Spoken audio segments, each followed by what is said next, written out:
అందరికీ నమస్కారము. ఈ తీగ వచ్చేసి ఇది అడవి నేతి బీరకాయలు. ఇవి ఈ విధంగా ఉన్నాయి. అందులో చేదు అయితే కాదు, ఇవి మామూలుగానే ఉంటాయి రుచి. ఇవి సీజన్ వారీగా దొరుకుతాయి. ఇవి అయితే ఏ సీజన్లో పడితే ఆ సీజన్లో దొరకవు.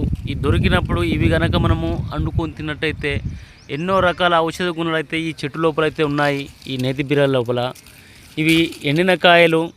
ఇవి తీసుకెళ్ళి మనం విత్తనాలు వేసుకున్నా మనకి ఇండ్ల సైడ్ కూడా కాస్తాయి, ఇండ్లల్లో కూడా కాస్తాయి. మరి వీటిని గుర్తెరిగి ఎవరైనా వీటిని తీసుకొచ్చుకొని కనుక మీరు ఉపయోగించుకున్నట్టయితే, ఇట్లా వండుకొని తిన్నట్టయితే మీకు కాయలు అనేటివి చాలా కాస్తాయి. అవి అట్లా లేత కాయలు అనేటివి మనము కోసుకొని కూర దగ్గర వండుకొని తిన్నట్టయితే మనకు ఎన్నో రకాల ఔషధ గుణాలు అంటే ఇందులో ఉన్నాయి. ఇవి పూర్వకాలం నుంచి ఎందరో అయితే ఇక్కడ ట్రైబల్స్ కొని వండుకొని తింటున్నారు.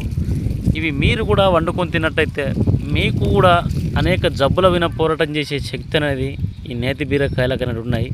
మరి ఇట్లా పండినటువంటి కాయలను తీసుకెళ్ళి విత్తనాలు కనుక తీసుకొని ఆ విత్తనాలను మంచిగా ఎండించి వాటిని కూడా నాటితే చెట్లు అనేవి వస్తాయి. చెట్లు వచ్చిన తర్వాత ఇట్లా తీగలు ఆకులు వచ్చేస్తాయి. మరి పూత కూడా పూస్తుంది, కాత కూడా కాస్తుంది. ఇట్లా చిన్న చిన్న పిందెలు అనేటివి వస్తాయి. మరి ఇవి సైజు అనేటివి బాగా పెద్దగా ఏం కాయలు అనేటివి కాయలు చిన్ననే ఉంటాయి నేతి బీర లోపల. ఇవి ఫారెస్ట్లలో ఎక్కువ ఉంటాయి. అయితే వీటిని మన విత్తనాలు సేకరించుకొని ఈ విధంగా మీరు ఉపయోగించుకొని వీటిని ఔషధ గుణాలు ఎక్కువ ఉంటాయి కాబట్టి వారంలో ఒకసారి తిన్నట్టయితే మీకు కొన్ని సమస్యలన్నింటి దూరం అవుతాయి. ఇవి విత్తనాలు కావాలనుకున్న వారు డిస్క్రిప్షన్లో ఫోన్ నెంబర్ ఉంటుంది, చేసి మాట్లాడితే వారికి విత్తనాలు అనేటివి మేము సమకూరేలా చూస్తాము. మా దగ్గర మనిషికి కొన్ని విత్తనాలు పంచాలని మేము కోరుకుంటున్నాము. ఇట్లా ప్రతి ఒక్క విత్తనము కూరగాయలు అనేటివి ఎక్కువ తినడం వల్ల బీపీలు షుగర్లు అనేటివి రాకుండా పోతాయి. ఈ రోజులలో అందరు ఎక్కువ విరుద్ధమైన ఆహారాలు తినడం వల్ల ఎన్నో రకాల రోగాలు అనేటివి కొని తెచ్చుకుంటున్నారు. ఉప్పు కూడా మామూలు ఉప్పే వాడుకోవాలి. టేస్టీ సాల్ట్ అని కొందరు వాడుతున్నారు.